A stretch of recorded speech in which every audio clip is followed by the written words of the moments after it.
Welcome to Scream Therapy. I'm your host, Jason Schreurs. For as long as I can remember, I took solace in music. I used it as an escape. I used it for comfort, and I used it for therapy. When I discovered underground music, another world opened up. It felt right. Punk rock, hardcore, and metal carried me through tough times in my life, until it couldn't anymore. At the age of 47, I found myself across from a psychiatrist who was telling me that I was bipolar. I knew next to nothing about this disorder. It's taken me more than a year and counting to navigate this debilitating mental illness. The first thing I did when I got home from the hospital was set my entire music library on shuffle. I used the loudness to block out the noises in my head. Scream therapy comes to me in many forms, playing in bands, going to shows, and blasting music into my headphones. Underground music and mental health have always been connected. These are the stories of those who are tackling mental health issues head-on, and using music as a crucial tool to do so. Loud music is raw, it's visceral, and it's healing. This is Scream Therapy. You'll feel better if you leave the house. It's too easy to be hard on yourself. Miss out on energy, get somewhere else. You'll feel better if you leave the house. And it's only the things you don't do that you regret. Caring people have kind souls. Denitzio is one of those people. Lauren is the founder of Worriers, a Los Angeles by way of Brooklyn melodic punk band that are prepping the release of their third album, You Are Someone You Know. Lauren has battled anxiety throughout their life, and thanks in part to the right meds, has been able to live without the constant worry of their band's namesake. Worry can be overwhelming, a source of intense anxiety, but it can also help us to be aware of what's important. When worry is positive, it holds power. And like the anthems of Worriers, it can be cathartic. Hi, I'm Lauren. I play in a band called Worriers, and I'm also an artist and illustrator. And I've definitely been playing in bands and making art really for as long as I can remember. And I've been in bands since I was about 19. And I definitely think that both of those things have always been a big cathartic process for me. I've always put a lot of my personal experiences into both of those things. And I think definitely as I just grow up and get older, the way that I acknowledge how much those things have to do with self-care and taking care of my mental health just gets bigger. I have a much better understanding of it now than I did when I started playing shows and things like that. So it definitely has a big place in my life. Do you remember the first time that you heard underground music and how it affected you? I feel like I was probably in middle school when I went to my first local shows, when I realized oh, there are bands that aren't on the radio, that kids my age are playing in, or maybe a little bit older. And it was definitely, it was just exciting to be able to go to smaller local shows and have some sort of a community there or a social scene that was more accepting. I was definitely have the typical story of being one of the weird kids in your school. Yeah. Not really feeling like you had very good friends or a place to go. And then finding punk rock and finding local shows and things like that. That really changed a lot. Do you remember us finding a lot of like-minded people at punk shows? People that were, kind of on the outskirts of maybe the social circles? Yeah. I mean, it was definitely all of that, because it was kids from all different high schools. So I didn't go to public school. So it was even smaller circle for me. And then being able to go to shows where it was the 10 kids from every high school in a 30-mile radius who all dressed a little weird, acted a little strange, were maybe a little bit more liberal and more radical in their thinking, all in one place. So yeah, I mean, looking back, you realize how maybe not all on the same page you were, but you were definitely not friends with the jocks, and probably most of the folks at shows were the kids that were getting made fun of and stuff. So everyone just seemed a lot nicer and a lot more accepting. So yeah, for sure. Do you remember the first time that you realized that you were dealing with mental health issues? I definitely knew that I don't think I recognized it as like quote unquote like mental health issues. I mean, I was in therapy when I was in middle school and high school, but I think I looked at it more as like I'm going through a thing and not like an ongoing practice of self-care. Like I think that like as time goes on and more people talk about going to therapy or like taking care of your mental health, it becomes much more of a like a long-term ongoing thing rather than people thinking like, oh, you just need to go to therapy if like you have to process something or like you're having a Yeah. hard time and then you can be done and like move on. So I think I didn't start dealing with it as like an ongoing thing until much later. I think I was probably like in my late 20s before I was like, yeah, I need to see a therapist. Like that I need to handle this stuff because it wasn't really working on my Yeah. own. hmm I guess a lot of people have been not diagnosed, but sort of told by doctors that they have like what's called a situational depression. Oh And yeah. yeah, which is sort of what you're describing. And I think that that's maybe a bit of a fallacy. I mean, I know some folks do struggle through short periods of, like maybe a year or a year and a half of depression, but I think it does come back. Is that sort of your experience as well? To a certain extent, I feel like, I mean, those things are certainly real, but I think that to me, or like how I hear a lot of people talking about therapy or dealing with depression on a long-term basis is like, well, you want to be working on things so that it doesn't get bad, you know? Yeah.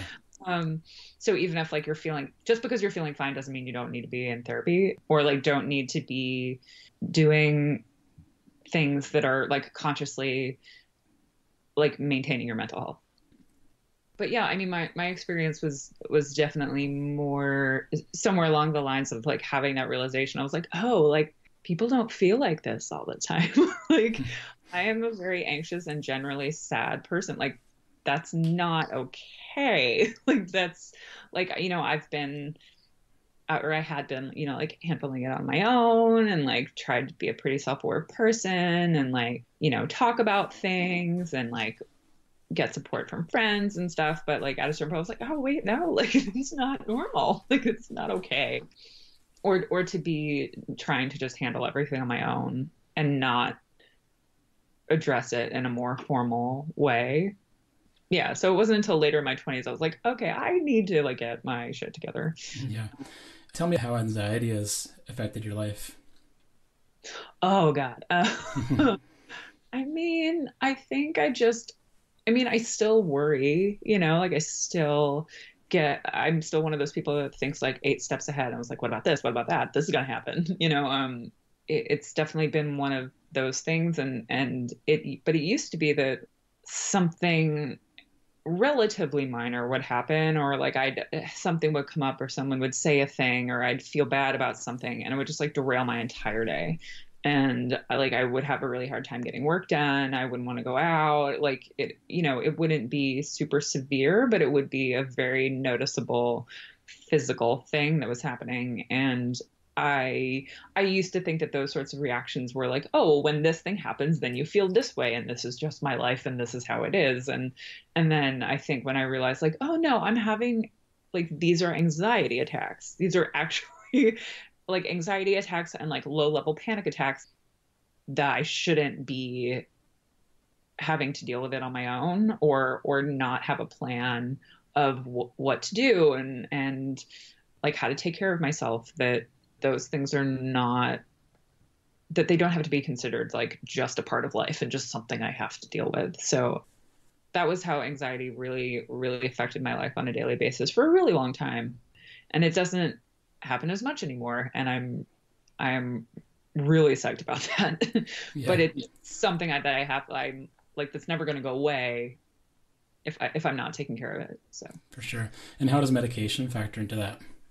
I had tried different things and tried to like only use medication when things got really bad or I was having a really bad like anxiety attack or something. But now I'm on daily medication, and my reactions to things are just much more level, you know. That's good. And uh, I know it's easy to feel like, oh, like, well, I'm taking medication and I'm doing better, so I don't need the medication anymore. And it's like, no. Like, it's 100% because I'm taking medication that I can be present and process things and handle things on my own. So it's 100% because of the medication that I'm able to take care of myself on a daily basis, you know? Yeah. I think that a lot of folks have fears about medication, and, a lot of them are warranted with things like side effects. Oh yeah, absolutely. But it's nice to be able to put faith into it and see how it goes. And I think in a lot of people's cases, it takes a long time to find the right dosages and mixes and whatever. So I'm glad that you've found something that works for you. Yeah, thanks. No, it definitely took some figuring out, and I definitely think that the like issues with side effects were definitely what kept me from maybe going further with it earlier. But yeah, I feel like I lucked out in a way, because it was really a game changer. So Cool. yeah. Isolation is a huge thing for a lot of folks with mental illnesses, and I know that I go through that a lot too in my depression times.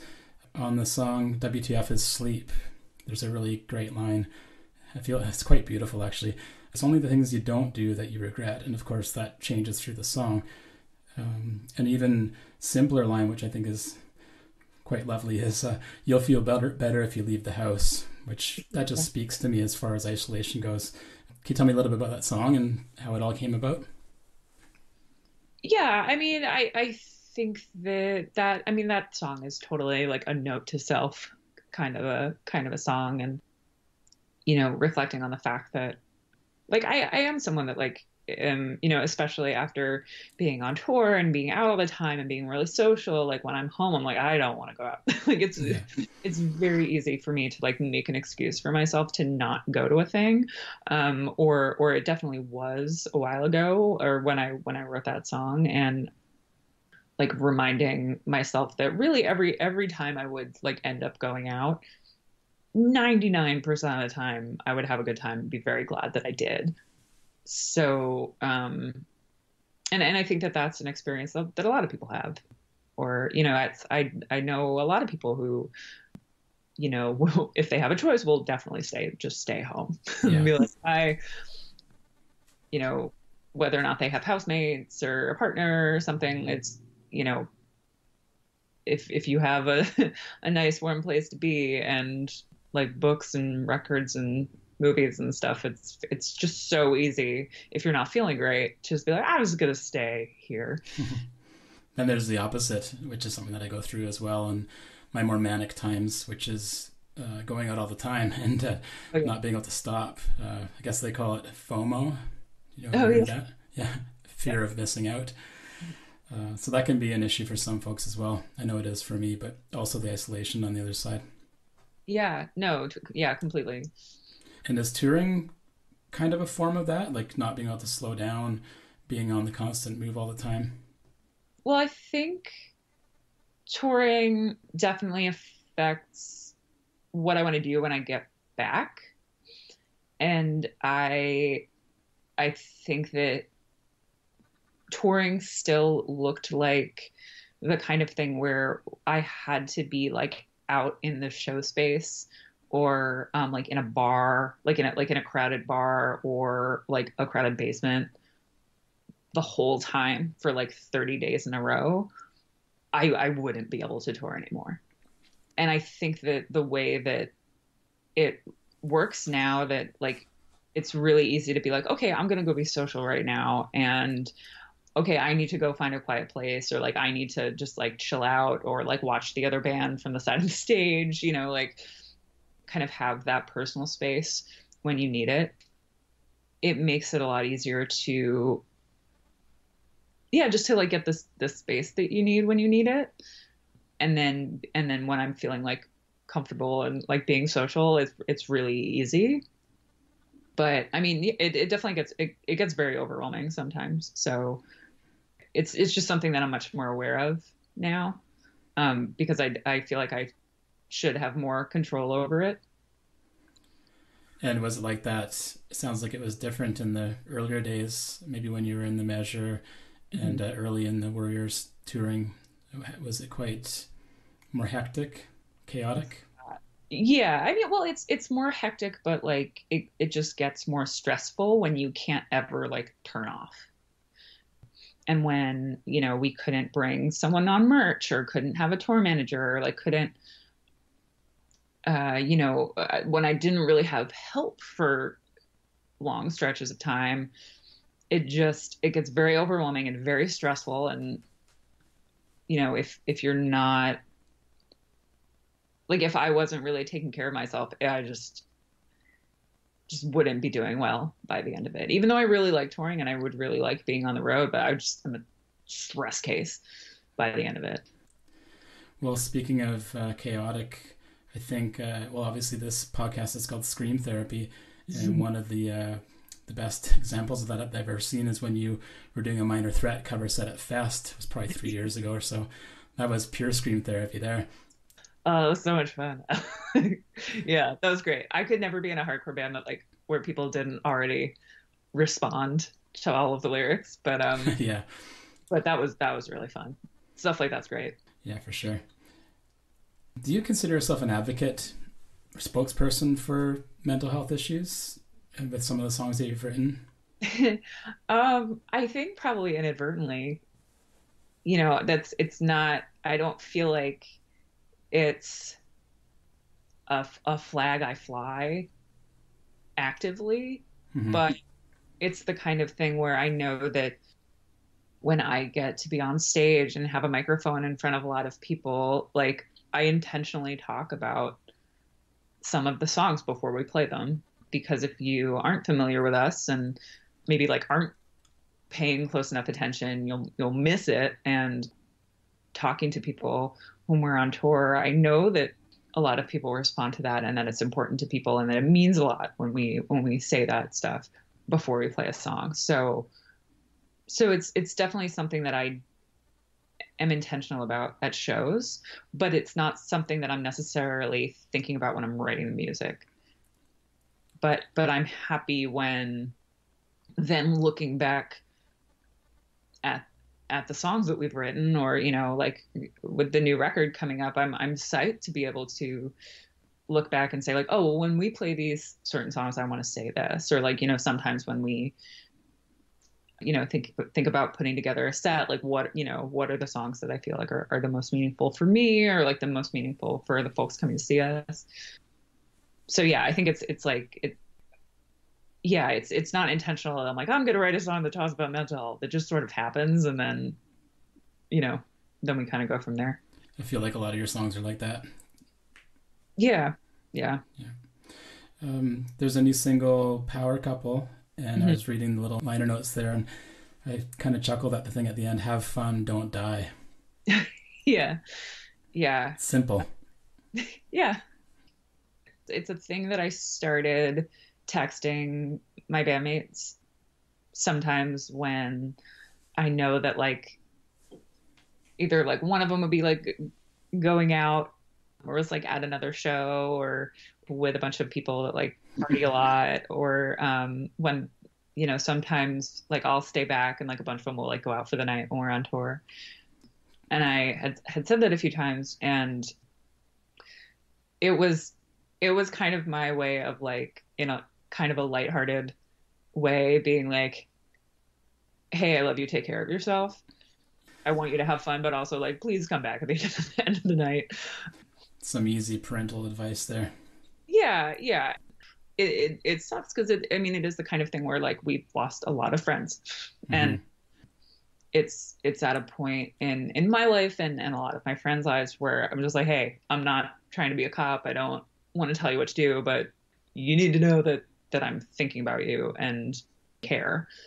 it's meant to be a lighthearted thing, you know? Yeah, no, this isn't very lighthearted, but you mentioned some of your friends, losing some of your friends. Now, has suicide come into your life? Oh, absolutely. Yeah. Yeah. Through varying combinations of substance abuse and people taking their own lives. Like it, yeah, that is how I've lost a lot of friends, and it's just so scary. How do you cope with that? I mean, I don't know. I think just as time goes on, you learn to talk about it more, or like look out for things, and you can't blame yourself when certain things happen, but it does, I think, make more people in my social circle aware of the need to talk about stuff with their friends and to look out for people. And like, you know, when folks either say certain things in passing or like post things on the internet, it's like just little stuff that like I call people, you know, like Yeah. I text my friends more often. And whether that's like for their sake or for me to just to reach out to my friends and to connect with people, like, you know, It's huge. yeah. No, it is. There's a note about Tiny Changes. You're donating some money from the new album towards that. Yeah, that is an organization, a pretty new organization based in Scotland in memory of Scott from Frame Rabbit. And I mean, I wanted to donate to a charitable organization where our donation would not just be a drop in the bucket, you know. So I didn't want to just donate to some like a larger nonprofit where, you know, under $1,000 would be kind of lost to them. Yeah. And because it's related to a larger music scene that I feel like we're a part of. And, you know, he was a friend of many of my friends. I didn't know him personally, but I know it hits close to home for a lot of people I know and for our label. And it really seemed like something that is like consistent with a lot of the things I talk about and my experience. So I really wanted to donate to them, to help them. Did you ever think about how your life might be without music? Sometimes I think about how my life would look without making music, without going to see music, like different, like taking different parts of it out. I can't see myself not being involved in music in some way, because it's like I want to say that it's saved my life in certain ways. It's definitely helped me through a lot, whether that's like the actual music or the people that I know through music. Mm-hmm. Or being able to get up on stage and sing for like 3, 4, 5 weeks at a time. You know, there have definitely been times where I've been like bummed or stressed and like, what is this coming from? And then like we'll have band practice and I'll be like, oh, I feel so much better now. Yeah. I just needed to play music for a while and I feel better. Awesome. Yeah, no, I think that's a common thread with a lot of folks who are into underground music, punk rock, metal, whatever genre you want to bring up. Yeah. And I think that maybe it's something that people can go to for therapy for sure. You know, we talk about it being therapeutic, but I also think you're right about the community and the connection that we get amongst ourselves being part of this scene. Yeah, no, absolutely. Absolutely.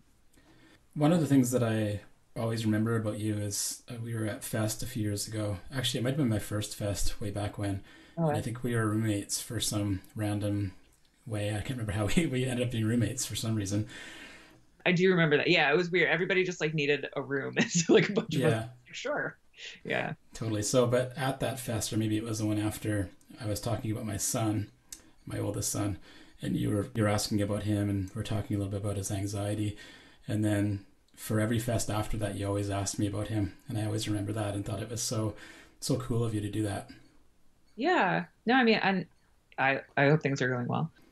It's just nice to know that people care that way and can actually remember. And I mean, now it makes sense to me because I've been, diagnosed bipolar, and a lot of stuff has happened to me in the last year and a half with this disorder.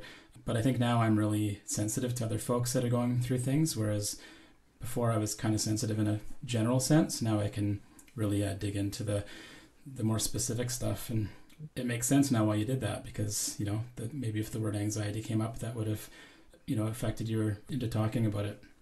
Yeah, I think there are definitely things that when folks bring certain things up, it'll like bookmark it more in my head for sure. Well, I want to thank you very much for your time today, Lauren, and I think it's really cool that you're doing the stuff that you're doing with charity work. And of course, Worriers have songs about all kinds of social issues, not just mental health. So good on you for doing that. And again, thanks so much for your time today. Yeah, no, thank you. Thanks for talking about it. I look forward to hearing the podcast. You'll feel better if you leave the house, and it's only the things you don't do you regret. A lot of folks with mental health issues aspire to be better. When I say better, I mean coping with everyday symptoms of an illness and knowing how to stay healthy. According to the Mood Disorders Association of BC, an organization for which I run a weekly support group in my hometown of Powell River, BC, that's Canada, there are 3 stages of healing: the illness, the recovery, and moving on. Each person is in a different part of a different stage, but it's important to celebrate every small victory.